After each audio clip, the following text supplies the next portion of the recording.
Welcome to study board. നമ്മളിവിടെ നോക്കുന്നത് നമ്മുടെ തേർഡ് ചാപ്റ്ററാണ്. കോർപ്പറേറ്റ് അക്കൗണ്ടിങ്ങിലെ തേർഡ് ചാപ്റ്റർ, അതായത് റിഡംഷൻ ഓഫ് പ്രിഫറൻസ് ഷെയർ.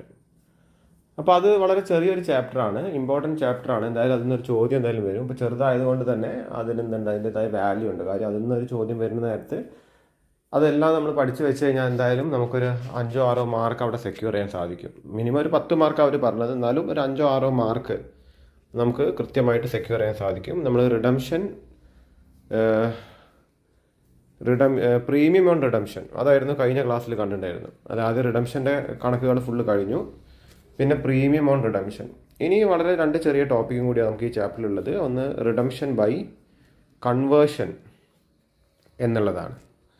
അതായത് പ്രിഫറൻസ് ഷെയറുകളെ ഇക്വിറ്റി ഷെയറുകളാക്കി കൺവേർട്ട് ചെയ്തുകൊണ്ട് എന്ത് ചെയ്യുക, റിഡീം ചെയ്യുക എന്നുള്ളതാണ്. അപ്പോൾ അതാണ് സൂചിപ്പിക്കാനായിട്ടുള്ളത്. So redemption of preference share by conversion എന്നുള്ളതാണ് ടോപ്പിക്ക്. അപ്പോൾ അവിടെ അത് തിയറി ആയിട്ട് ചോദിക്കും. അപ്പോൾ നിങ്ങൾ ശ്രദ്ധിക്കുക. A company may issue convertible preference share. Such preference shares can be converted into equity shares within a certain period. അപ്പോൾ ഒരു സമയത്തിനുള്ളിൽ പ്രിഫറൻസ് ഷെയറുകളെ ഇക്വിറ്റി ഷെയറുകളാക്കിയിട്ട് എന്ത് ചെയ്യാൻ സാധിക്കും, നമുക്ക് കൺവേർട്ട് ചെയ്യാൻ സാധിക്കും. ഓക്കെ. അപ്പോൾ അതായത് ഈ പ്രിഫറൻസ് ഷെയറുകൾക്ക് പൈസ കൊടുത്തിട്ടല്ല എന്ത് ചെയ്യുന്നത്, റിഡീം ചെയ്യുന്നത്. അതിനെന്ത് ആക്കി മാറ്റുക, ഇക്വിറ്റി ഷെയറുകളാക്കി മാറ്റുക. അങ്ങനെ എന്ത് ചെയ്യുക, അതിനെ റിഡീം ചെയ്യുക. പ്രിഫറൻസ് ഷെയറുകൾ നമ്മൾ എന്താണ് പൈസ കൊടുത്ത് തിരിച്ച് വാങ്ങുന്നില്ല, നമ്മൾ അതിനെ ഇക്വിറ്റി ഷെയറുകളാക്കി കൺവേർട്ട് ചെയ്ത് കൊടുക്കുക. ഓക്കെ. അപ്പോൾ ജേർണൽ എൻട്രീസിന് ചെറിയ മാറ്റം വരുന്നുണ്ട്. Accounting treatment in the books of company. അപ്പോൾ കമ്പനിയുടെ ബുക്സിൽ വരുന്ന അക്കൗണ്ടിങ് ട്രീറ്റ്മെൻറ്റ് ഒന്നെന്താണ്. അപ്പോൾ റിഡംഷന് നമ്മൾ ഈ ഒരു എൻട്രി കോമൺ ആയിട്ട് എഴുതുന്നതാണ്. Preference share capital account to preference share holders. ഇനി പ്രീമിയം ഉണ്ടെങ്കിൽ ഇവിടെ എന്ത് വരും, പ്രീമിയം ഓൺ റിഡംഷൻ ഈ ഒരു സൈഡിൽ എഴുതി ഒരു ഡെബിറ്റും കൂടി വരും. ഓക്കെ. നിങ്ങളിതിന് മുൻപുള്ള ഫോർമാറ്റ് ശ്രദ്ധിക്കാം. റിഡംഷന് അവസാനത്തെ 2 എൻട്രി ഞാൻ പറയാനുള്ളത് അത് ഇമ്പോർട്ടൻ്റ് ആണെന്നുള്ളത്. അപ്പോൾ അതിലൊരു എൻട്രി ആണ്. അപ്പോൾ ഇവിടെ പ്രീമിയം ഉണ്ടെങ്കിൽ അങ്ങനെ വരും, അല്ലെങ്കിൽ എന്താണ്. അപ്പോൾ പ്രീമിയം നമ്മൾ കൺവേർട്ട് ചെയ്യണ നേരത്തെ പ്രീമിയം കൊടുക്കില്ലല്ലോ.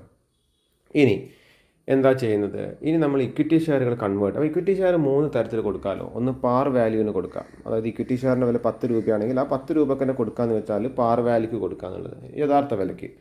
പിന്നെ conversion of equity share on premium. ചിലപ്പോൾ 10 രൂപേൻ്റെ ഇക്വിറ്റി ഷെയർ 11 രൂപക്ക് കൊടുക്കുക. അപ്പോൾ ഇവിടെ എന്താണ്, ഈ ഒരു രൂപ ഉണ്ടല്ലോ, അതാണ് അല്ലെ 10ൻ്റെ കൂടെ ഒന്നും കൂടി ആഡ് ചെയ്യുന്നില്ലേ, ആ ഒന്നാണ് എന്ത്, പ്രീമിയം. അങ്ങനെ വരികയാണെങ്കിൽ എന്ത് വരും, കൺവേർട്ട് ചെയ്യുന്ന നേരത്ത്. ഇപ്പോൾ ആദ്യത്തെ കേസാണെങ്കിൽ preference share holders to equity share ക്യാപിറ്റലാണ്. രണ്ടാമത്തത് preference share holders equity share capital to securities premium ആണ്. ഇനിയിപ്പം മൂന്നാമത്തെ കേസ് 10 രൂപേൻ്റെത് 9 രൂപക്ക് കൊടുക്കുക. അപ്പോൾ 10ന്ന് 1 മൈനസ് ചെയ്യല്ലേ, ഡിസ്കൗണ്ട്.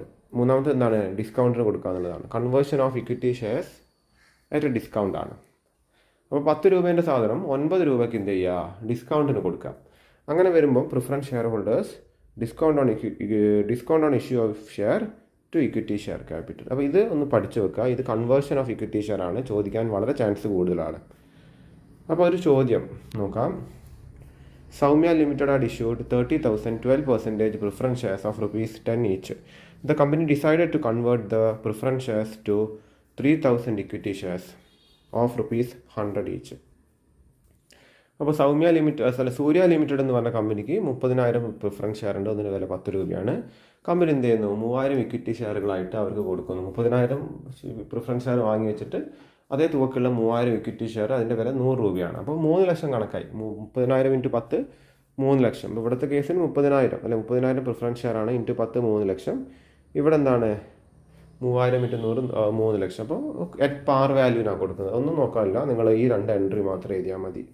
ഒന്ന് 12% preference share capital account to preference share holders account, പിന്നെ preference share holders account to equity share capital account. 2 ഭാഗത്ത് എന്ത് വരുന്നു, 3 ലക്ഷം. ആദ്യം പ്രിഫറൻസ് ഷെയർ വാങ്ങി വെക്കുന്നു ഷെയർ ഹോൾഡേഴ്സിൻ്റെ കയ്യിൽ നിന്ന്. പിന്നെ ഷെയർ ഹോൾഡേഴ്സിന് എന്ത് കൊടുക്കുന്നു, ഇക്വിറ്റി ഷെയർ ക്യാപിറ്റൽ കൊടുക്കുന്നു. നറേഷൻ എഴുതുക. Being redemption of preference share ആണ് ഇവിടെ വരുന്നത്. Being redemption of preference shares by conversion to equity share, അല്ലെങ്കിൽ being preference shares converted into equity share. നിങ്ങളുടെ ലാംഗ്വേജ് അത്. ഓക്കെ. അപ്പോൾ അത് ക്ലിയർ ആയി എന്ന് കരുതുന്നു. വളരെ സിമ്പിളാണ്. പ്രിഫറൻസ് ഷെയർ ആദ്യം വാങ്ങുന്ന എൻട്രി എഴുതുന്നു, പിന്നീട് എന്താണ് അതിന് ബദലായിട്ട് ഇക്വിറ്റി ഷെയർ കൊടുക്കുന്ന എൻട്രി എഴുതുന്നു. ഇനി അടുത്തതാണ് Chandra limited had issued 48,000 10% preference shares of ₹10 each. The company resolved to convert the preference shares to 40,000 equity shares of ₹10 each at a premium of ₹2 per share. അപ്പോൾ ഇവിടെ ശ്രദ്ധിക്കേണ്ടത് നിങ്ങൾ 48,000 പ്രിഫറൻസ് ഷെയറുകളാണ് കമ്പനിയുടെ കയ്യിലുള്ളത്. അതാണ് റിഡീം ചെയ്യുന്നത്. റിഡീം ചെയ്യാന്ന് വെച്ചാൽ അത് കൺവേർട്ട് ചെയ്ത് കൊടുക്കുകയാണ്. ഒന്നിൻ്റെ വില 10 രൂപയാണ്. അപ്പോൾ 4,80,000, 48,000 ഇൻറ്റു 10, 4,80,000 രൂപ വിലയുള്ള പ്രിഫറൻസ് ഷെയറുകളാണ് ഉള്ളത്. അതിന് ബദലായിട്ട് കമ്പനി 40,000 ഇക്വിറ്റി ഷെയറാണ് കൊടുക്കുന്നത്. അപ്പോൾ ഇവിടെ വേറെ കാൽക്കുലേഷൻ വേണ്ട ആവശ്യമില്ല. അപ്പോൾ അത് ഇക്വിറ്റി ഷെയറിൻ്റെ വില 10 രൂപയാണ്. അപ്പം 40,000 ഇൻറ്റു 10, 4 ലക്ഷത്തിന് ഇക്വിറ്റി ഷെയറെ കൊടുക്കുന്നുള്ളൂ. 2 രൂപ ആ ഇക്വിറ്റി ഷെയറിന് പ്രീമിയം ഉണ്ട്. ആ ഇക്വിറ്റി ഷെയർ വിലയുള്ള ഇക്വിറ്റി ഷെയറാണ്. അതുകൊണ്ട് ആ 4 ലക്ഷം വിലയുള്ള ഇക്വിറ്റി ഷെയർ മാത്രമേ ഈ ഷെയർ ഹോൾഡേഴ്സിന് കൊടുക്കുന്നുള്ളൂ. അതുകൊണ്ട് ബാക്കിയുള്ള 80,000 രൂപ പ്രീമിയമാണ്. അത് ഈ പറഞ്ഞ നമ്മുടെ പ്രിഫറൻസ് ഷെയർ ഹോൾഡേഴ്സിന് നഷ്ടമാണ്. നഷ്ടമല്ല, ഇക്വിറ്റി ഷെയറിന് വിലയുള്ള ഇക്വിറ്റി ഷെയർ ആയതുകൊണ്ടാണ്, പ്രീമിയം ഉള്ള ഇക്വിറ്റി ഷെയർ ആയതുകൊണ്ടാണ്. അതുകൊണ്ട് ആദ്യം എന്താണ്, ഇപ്പോൾ ഈ ഒരു ശതമാനം കൊടുത്തിട്ടുണ്ടെങ്കിൽ അതെപ്പോഴും പ്രിഫറൻസ് ഷെയറിന് മുൻപിലായിട്ട് ചെയ്താൽ, ഷെയർ ക്യാപിറ്റലിന് മുൻപിലായിട്ട്. അപ്പോൾ ആദ്യത്തെ എൻട്രി ഇതാണ്. 10% preference share capital account debtor ₹4,80,000 to preference share holders account ₹4,80,000. അത് കഴിഞ്ഞിട്ട് വരുന്നത് preference share holders account debtor ₹4,80,000. അത് കൃത്യമായിട്ട് ഇവിടെ തന്നെ എഴുതാം. ഈ എമൗണ്ട് ഇവിടെ എഴുതുക. അത് കഴിഞ്ഞിട്ട് എത്രയാണ് ഇക്വിറ്റി ഷെയർ വരുന്നത്, അത് 40,000 ഇൻറ്റു 10 എന്ന് ഇവിടെ എഴുതാം ബ്രാക്കറ്റിൽ, 4 ലക്ഷം. പിന്നെ 2 ഇൻറ്റു 40,000, 80,000. ഓക്കെ. അപ്പോൾ ഈ കേസിൽ പറയുമ്പം 4,80,000 പ്രിഫറൻസ് ഷെയർ ഉണ്ടെങ്കിലും 4 ലക്ഷത്തിന് ഇക്വിറ്റി ഷെയർ മാത്രമേ പ്രിഫറൻസ് ഷെയർ ഹോൾഡേഴ്സിന് കിട്ടുന്നുള്ളൂ. ബാക്കി 80,000 എന്താണ്, അത് ഈ പറയുന്ന പ്രീമിയമാണ്, സെക്യൂരിറ്റീസ് പ്രീമിയമാണ്. 2 ഇൻറ്റു 40,000. ഓക്കെ, അത് കഴിഞ്ഞു. ഇനി മൂന്നാമത്തെ കേസാണ്. അത് ഡിസ്കൗണ്ടിൻ്റെ ഓപ്ഷനാണ് അല്ലെങ്കിൽ കേസാണ്. Prabha limited had issued 90,000 14% preference shares of ₹10 each. Prabha ലിമിറ്റഡിൻ്റെ കയ്യിൽ 90,000 പ്രിഫറൻസ് ഷെയറുകളുണ്ട്. ഒന്നിൻ്റെ വില 10 രൂപ. അപ്പോൾ 9 ലക്ഷത്തിൻ്റെ പ്രിഫറൻസ് ഷെയറുകളുണ്ട്. It decided to convert the shares into 1 lakh equity share. അപ്പോൾ അതിന് ബദലായിട്ട് 1 ലക്ഷം ഇക്വിറ്റി ഷെയറുകളാണ് ആൾക്ക് കൊടുക്കുന്നത്, പ്രിഫറൻസ് ഷെയർ ഹോൾഡേഴ്സിന് കൊടുക്കുന്നത്. അപ്പോൾ അത് 1 ലക്ഷം ഇൻറ്റു 10 രൂപയാണ് അതിൻ്റെ വില. 10 ലക്ഷത്തിൻ്റെ സാധനമാണ് കൊടുക്കുന്നത്. 9 ലക്ഷത്തിൻ്റെ സാധനത്തിന് പകരം 10 ലക്ഷത്തിൻ്റെ ഇക്വിറ്റി ഷെയറാണ്. കാര്യം ഇക്വിറ്റി ഷെയറിന് വിലയില്ല, 1 രൂപ ഡിസ്കൗണ്ട് വെച്ചാണ് കൊടുക്കുന്നത്. ഓക്കെ, അപ്പോൾ അതുകൊണ്ട് തന്നെ ഇങ്ങനെയാണ് ജേർണൽ എൻട്രി വരിക. അപ്പോൾ 14%, ഈ ശതമാന കണക്കുണ്ടല്ലോ അതെപ്പോഴും ഒന്ന് എഴുതാൻ ശ്രമിക്കുക. 14% preference share capital account debtor ₹9 lakh to preference share holders account. അത് കഴിഞ്ഞിട്ട് preference share holders account debtor discount on issue എന്ന് മാത്രം എഴുതിയാൽ മതി. ഡിസ്കൗണ്ട് ഓൺ ഇഷ്യൂ ഓഫ് ഷെയറിന് എഴുതണം. Discount on issue account debtor 1 lakh. അതെങ്ങനെ വന്നു, 1 ഇൻറ്റു 1 ലക്ഷം. പിന്നെ 10 ഇൻറ്റു 1 ലക്ഷമാണ് ഇവിടെ വരുന്നത്. ഇവിടെ 10 അല്ല, 1 ലക്ഷം ഇൻറ്റു 10 അത് ഇവിടെ എഴുതുക. 1 ലക്ഷം ഇൻറ്റു 1 ഇവിടെ എഴുതുക. പിന്നെ ഇത് കൃത്യമായിട്ട് ഈ എമൗണ്ട് കൃത്യമായിട്ട് ഇവിടേക്ക് എഴുതുക. അത് preference share holders account debtor discount on issue account debtor 1 lakh to equity share capital account. Okay, അതാണ് ഈ 3 കേസ്. അത് എന്തായാലും ചോദിക്കുന്നതാണ്, ഒന്ന് എന്ത് ചെയ്യുക, നോക്കി വെക്കുക. ഓക്കെ, അത് കഴിഞ്ഞിട്ട് അപ്പോൾ ഇതാണ് കൺവേർഷനിൽ ഈ 3 കണക്കുകളേ ഉള്ളൂ. അപ്പോൾ ഈ ഒരു ഫോർമാറ്റ് പഠിച്ചിട്ട് അതൊന്നും എന്ത് ചെയ്യുക, നോക്കി വെക്കുക. ഇനി അടുത്തത് redemption of preference share by issuing new preference shares to existing preference share holders ആണ്. അതൊന്നും വരുന്നില്ല. നമ്മളിപ്പോൾ നിലവിൽ എന്ത് ചെയ്യുക, ആ കട ഒന്ന് പുതുക്കുമല്ലോ നമ്മൾ. ഇപ്പോൾ ആദ്യം 10% പലിശ കൊടുക്കുന്ന പ്രിഫറൻസ് ഷെയർ ആണെങ്കിൽ അത് 12% ആക്കി മാറ്റിയിട്ട് വീണ്ടും ഒന്നുകൂടി പുതുക്കുക, വീണ്ടും പുതിയ ഡേറ്റ് വെക്കുക. അപ്പോൾ നമുക്കിപ്പോൾ നിലവിൽ പൈസയും ഇല്ല, ഇക്വിറ്റി ഷെയർ ആയിട്ട് കൺവേർട്ട് ചെയ്യാനും വരിക. അപ്പോൾ ഒന്ന് പുതുക്കുക അതിന്. അപ്പോൾ പലിശ നിരക്ക് കൂടും. ഇപ്പോൾ 10% പ്രിഫറൻസ് ഷെയർ ചിലപ്പോൾ 12% ആവും, ചിലപ്പോൾ പലിശ കുറയുകയും ചെയ്യും. അത് നമ്മുടെ കണ്ടീഷൻ അനുസരിച്ചിട്ടാണ്, നമ്മളും ഷെയർ ഹോൾഡേഴ്സും നമ്മളുടെ കണ്ടീഷനാണ്. അപ്പോൾ അതാണ് redemption of preference share by issuing new preference shares to the existing preference share holders. As per Companies Act 2013, where a company is not in a position to redeem any preference shares in accordance with the terms of issue. പുതിയൊരു preference share കൊടുക്കുകയാണെങ്കിൽ.